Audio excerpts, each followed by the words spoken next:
Ian Lees-Galloway in reply. Thank you very much, Mr. Speaker. Well, this has been a fascinating debate in which there has been an astonishing amount of clutching at straws by the government members desperate to find any reason to vote against this legislation. We started with the astonishing nearly 10-minute attack on me by Jackie Dean because apparently I'd got the date of commencement wrong in this legislation.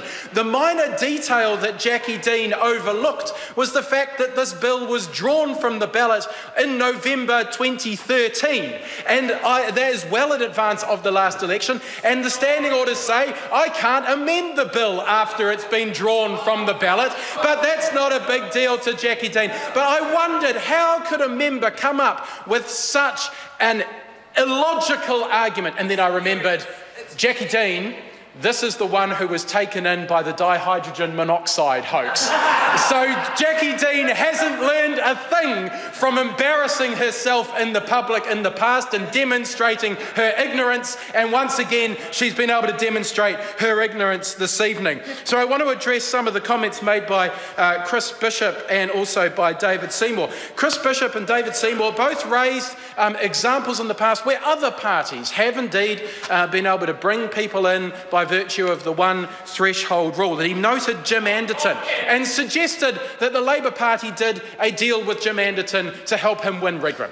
Well, I have to say that a small thermonuclear weapon would not have got Jim Anderton out of Wigram. Likewise with the example of Jeanette Fitzsimons. And here's the key difference between what has happened in the past and what has happened with the ACT Party.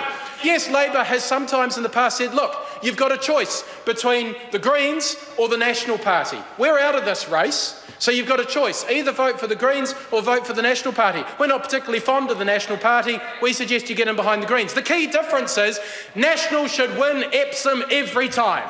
And the only reason David Seymour is here is because of the largesse of the National Party. That is the only reason why they are here. That is the key difference between what has happened in the past and what happens now. But actually all of that is irrelevant. It is irrelevant whether lowering the threshold would allow one party or another party into Parliament. It's irrelevant whether people have made use of the rules as they stand in the past. What is relevant, the only thing that is relevant here, is that there was a review, and the review, an independent review, not governed by any special interests of anybody in this House, came up with these recommendations in response to an overwhelming demand from the people of New Zealand that this Parliament stop putting self-interest ahead of the way they want to have a fair system of electing our representatives. And yes, we are talking about a balance between proportionality and I suppose governability in the House.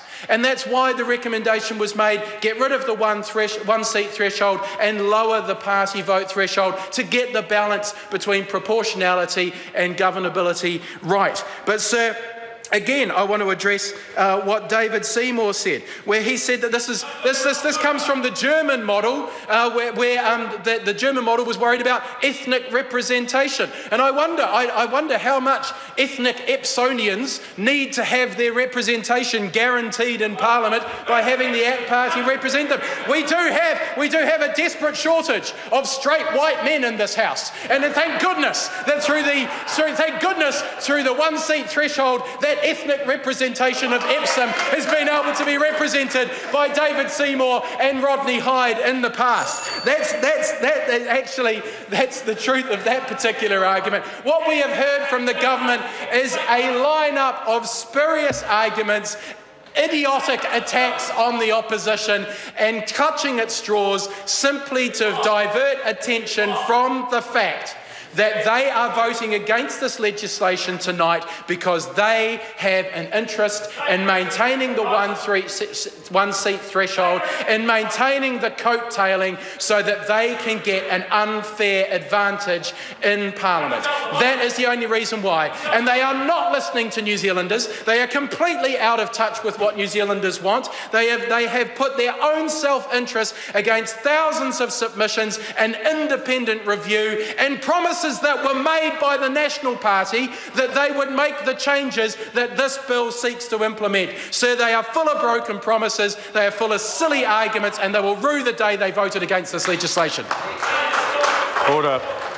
The time for this debate has expired. The question is that the motion be agreed to. Those of that opinion will say aye. Aye. To the contrary, no. No. The ayes have it. Or the ayes have it.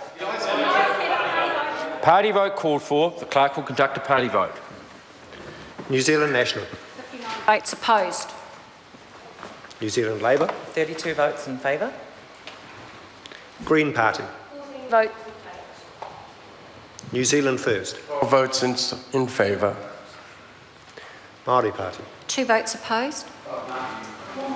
Act New Zealand. 1 vote opposed. Is that all?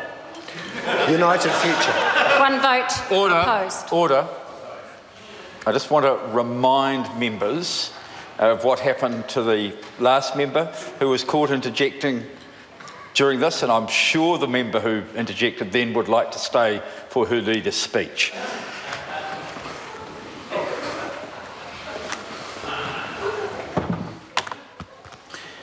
The ayes are 58, the noes are 63. The bill will not be read a first time. Call on members' order of the day number 3.